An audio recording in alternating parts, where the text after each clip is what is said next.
Hi everybody. Today I have with me Keith Oatley. Now, Keith is Professor of Cognitive Psychology at the University of Toronto and is one of the world's leading psychologists on emotion.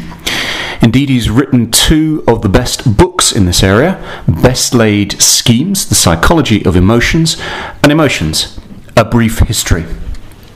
Now, I thought I'd take the opportunity to interview Keith because in so much of the customer experience world we look at emotions from a naive perspective, we take on board folklore, we look at market research reports and analyst reports, but there's little interface with people who really know what they're talking about from the psychology perspective. Keith is the leading authority in emotions in this area. So Keith, I thought I'd start with just a fundamental question really about emotions and mood, because sometimes this confuses people. What is the difference between emotions and moods?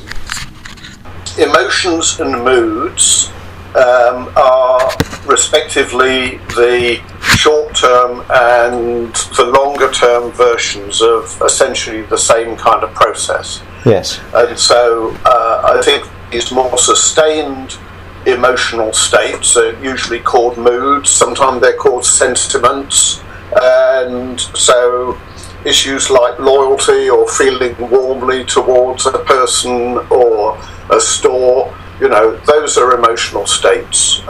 They just in English they tend to have different names. So there's both these states that occur when something new has happened, but then there are also these sustained states, and they're both properly thought of as emotional. So when, if I try and put it in the world I live in, from a psychologist's point of view, when companies like Walmart or anybody starts talking about let's emotionally engage the consumer to make them loyal to coming shopping every week or whatever, is that really over-egging it, do you think? Or does that fit within more in the motion of creating a good mood? Or is it irrelevant, do you feel? No, it's not irrelevant. I think what they're trying to do is all advertisers are trying to do, is to get people to feel a warm and positive emotion towards a product or a store or a service. And of course what they try and do is to use essentially our feelings towards human beings and get them to project that onto services and stores and so on. That's why in advertisements you don't just see the product, but you actually see people. Yes. And then the person who started doing that was John Watson, who was an early person in behaviourism, and because he had an affair with a student, he more or less got kicked out of psychology and went into advertising, and he started using essentially emotions for advertising. I think one of his most famous ads was for Maxwell House. So if you kind of look at that, as far as I can tell, not much has changed since Watson did that. Yeah. And he was trying to use positive emotional attraction, based on being that kind of person who would drink Maxwell House. But how do we talk about goals, and I guess goals can be quite fleeting in the moment. I mean, how do you? Yes. One of the things about emotion is it must be a lot of, I suppose, for want of a better term, a non-conscious. It's in the moment, you forget a lot about it, and once you've gone from that moment, you don't feel it anymore. Is it quite fleeting emotion in that sense? Well, but I think you need to sort of move away from that idea that emotions are just very short term. Okay. As I say, some emotions are when a new event occurs. So if you're going along and you meet someone who you like, you sort of are warm to them, and you're pleased to see them. But then if you've got something else to do, then you concentrate on that. But your feeling towards this person, even if you're not thinking about it, is a long-lasting thing. Yes. And so I guess if I were you and thinking about these issues, I would think about the more long-lasting aspects of emotions rather than those emotions which signal that something new and significant has occurred. Okay. Because, I mean, for the most part, if you're retailing or selling things, as you've just pointed out, what you want is people to have a continuing attraction or a continuing warm feeling towards some product or service. So is there a psychological difference between, are we getting into moods here, or is it another term, between what I guess is affect and fleeting and in the moment that guides your response but is frequently forgotten, those kind of influences, and in that more longer term emotion? Is there a psychological difference between short term emotion and long term emotion? Are we talking? As I say, the difference is that the short-term emotions are signals that something new has happened in the world, and it's a good idea to pay attention to it, and it may have some motivational properties. So I can't remember, there was some experiment in which people went into a shop and to buy a pair of socks, and they saw this row of socks, and of course it's hard to distinguish which are the best ones, but then I can't remember what the result was, but they all chose the one on the right or something or other like that. So here's a new event, and so that would meet with your idea of emotions being fleeting. But the idea of going into that particular shop is likely to be a long-term thing. Yes. And it's completely, these ideas of loyalty or feeling warmth towards or feeling trustful. Really, you see what a person who's selling something would like is to have the emotion of trustfulness in the customer. Yes. And you'd want that to be a long-term thing. You wouldn't want it to be dependent on small hiccups.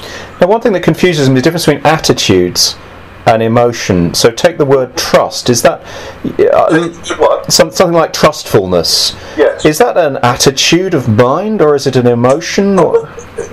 I think the thing is that the English language is very there aren't exact words for these things, and there's no reason why there should be, because we can actually, if you want to talk about a situation, you can talk about it in words. So trustfulness certainly has an emotional attribute to it, but it is used by different people in different circumstances. So there's a lot of debate in the psychological literature about whether it's a good thing or a bad thing that there aren't distinct words for distinct emotional states. And so some people say, well, we should just sort of chuck out all the ordinary language terms because they don't have any scientific basis. I think that's completely the wrong way to think about it. The right way to think about it is we do have these emotional states, and we can describe them in many different ways, using many different terms. Yes. And trust. I don't have any doubt that trustfulness has an emotional component. Yes.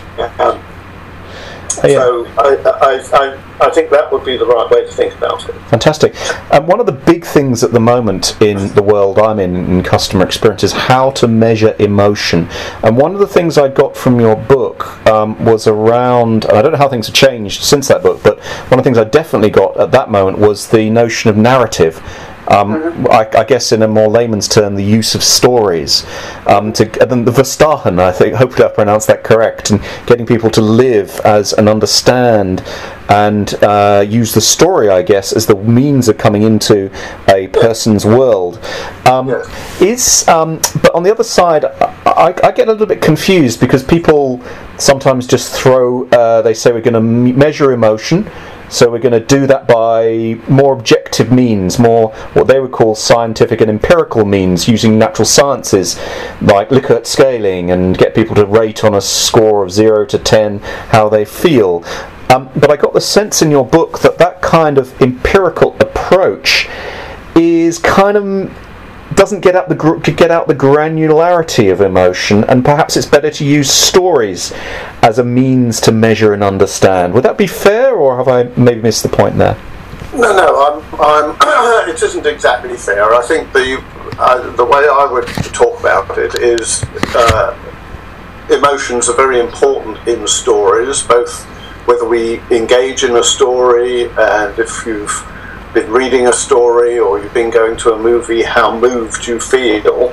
But no, it's extremely important to be able to measure emotions now. Yes. And the whole of what I do as a psychologist is based on empirical evidence. Yes. And as you pointed out, there are various ways of doing this. One of them is to get people to rate on scales.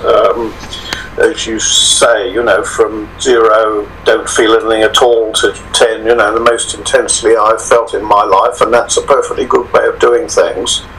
And then people also measure emotions, some of their physiological accompaniments, like heartbeat or the skin conductance and so on.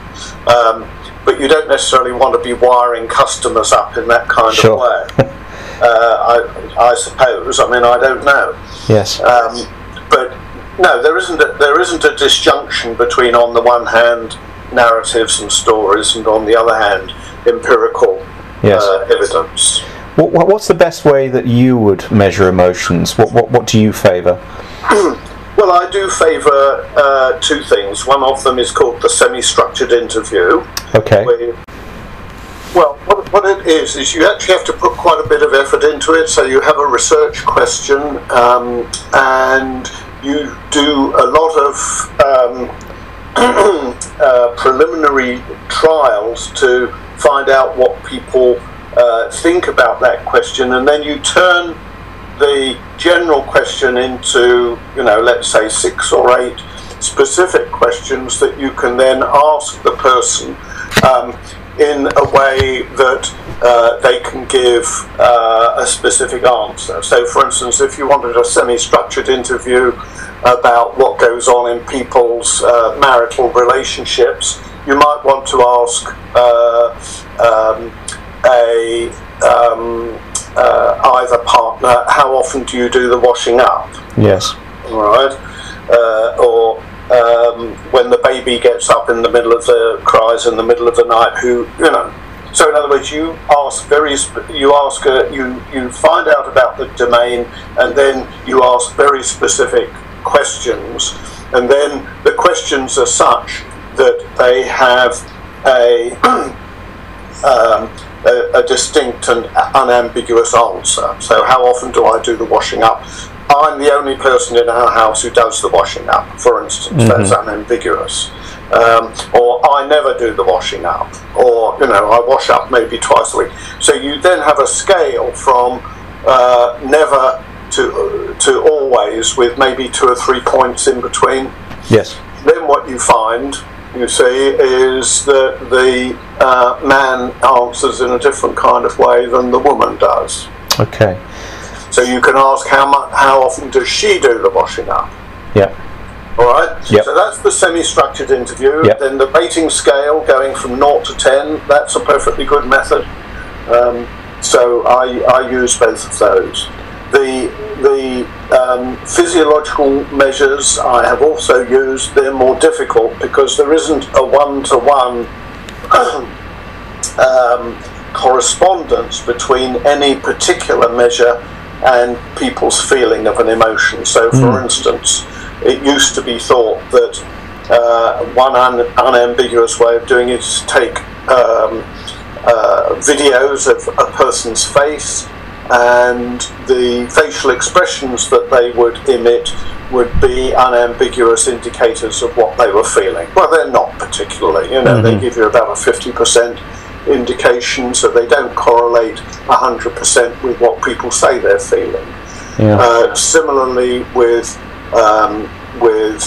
let's say skin conductance. So essentially there are three kinds of measures. One of them is the self-report.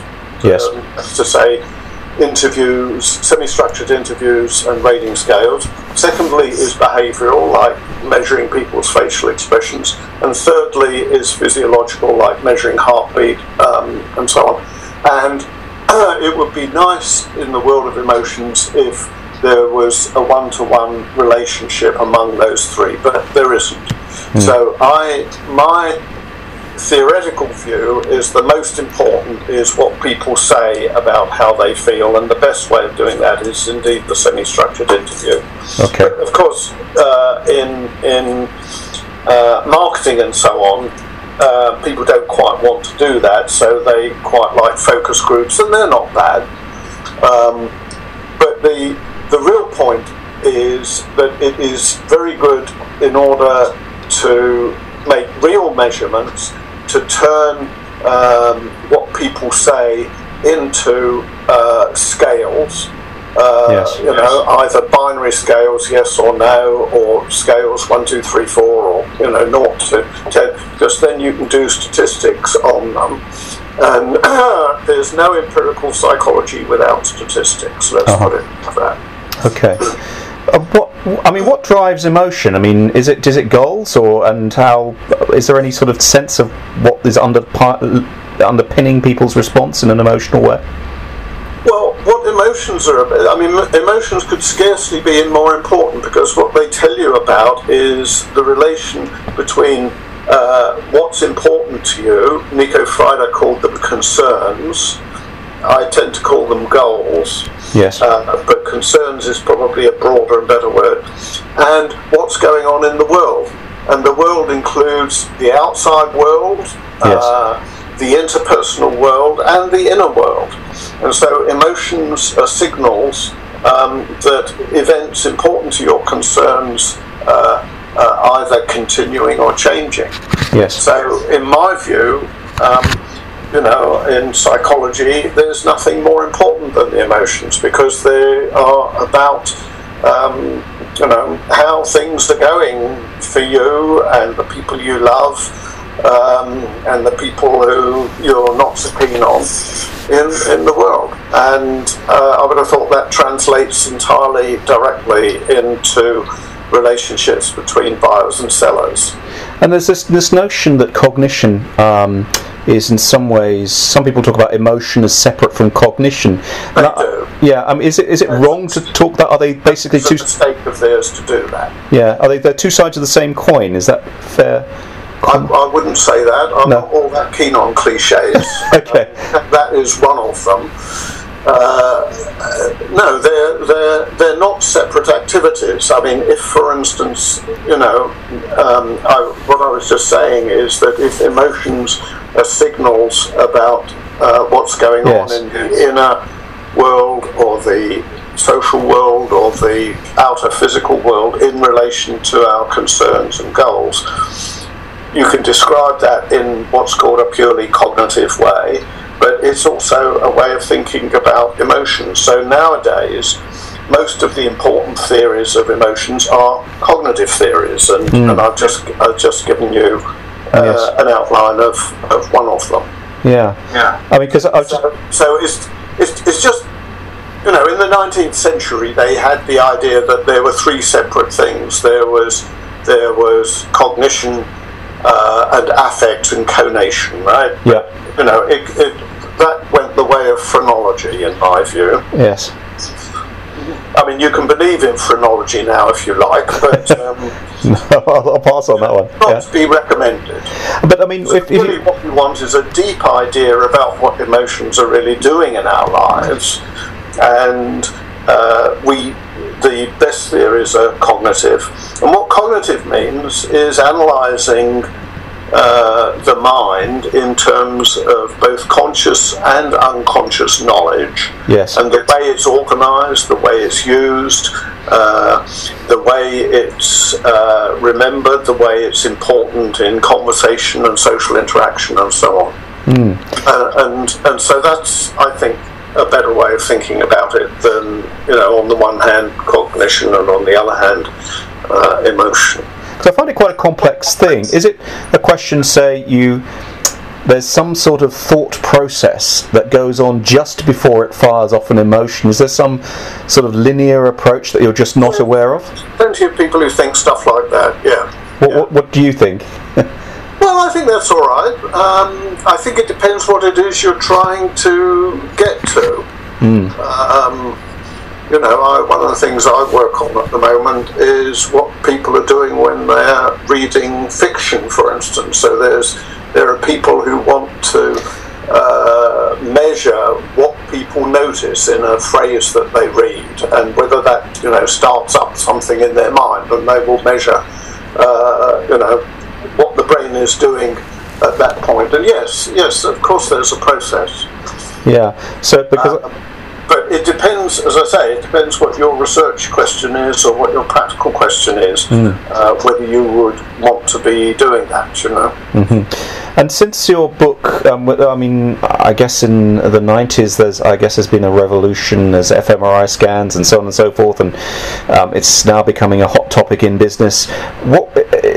Is there any key concepts that you would change now from best laid schemes that you think you got wrong or need to be modified, or in your other books that need to be? No, it's obviously progressed. If you look yes. more recently, I've written a book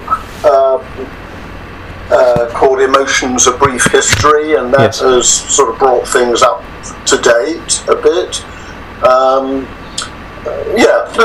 Research is going along, but the basis of the approach to emotions that I'm just talking about is indeed in that book, Best Laid Schemes, and that's based on the theory on which I work with a colleague, Phil Johnson-Laird, and that's still ongoing.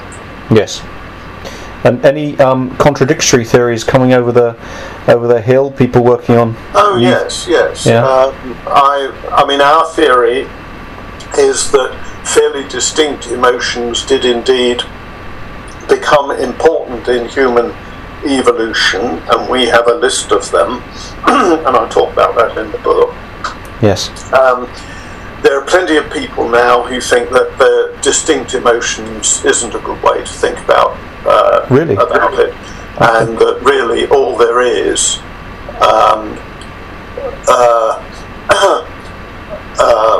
a sense of positivity and negativity, plus a sense of how exciting or boring the thing is. So for instance, there's a woman called Lisa Barrett in Boston who's been very energetic in criticising the idea that in evolutionary terms there are distinct emotional states. Really? So how do they? But I'd thought that distinct emotional states, because it imparts information specific, whether it's frustration versus irritation versus annoyance versus anger. I would have thought too. Yeah, because you asked me what's coming along. She's been very energetic in arguing against that. What she argues is that there's much more dissimilarity among states that have the same name. Let's say fear or anger. There's much more dissimilarity within any of those categories than dissimilarity between separate categories. Okay. I pay attention to it, but I tell you what, I will send you, if you like, a paper that Phil Johnson-Laird and I wrote, which is a sort of tutorial. Sure, thank you. Appreciate that. Which sort of will bring you up to date on that Fantastic. sort of thing. Very good. Well, Keith, I really appreciate your time. I don't want to keep you too long, because what I sort of indicated half an hour, and we're nearly up to that now. All right, good to talk to you. Thank you very much, Keith.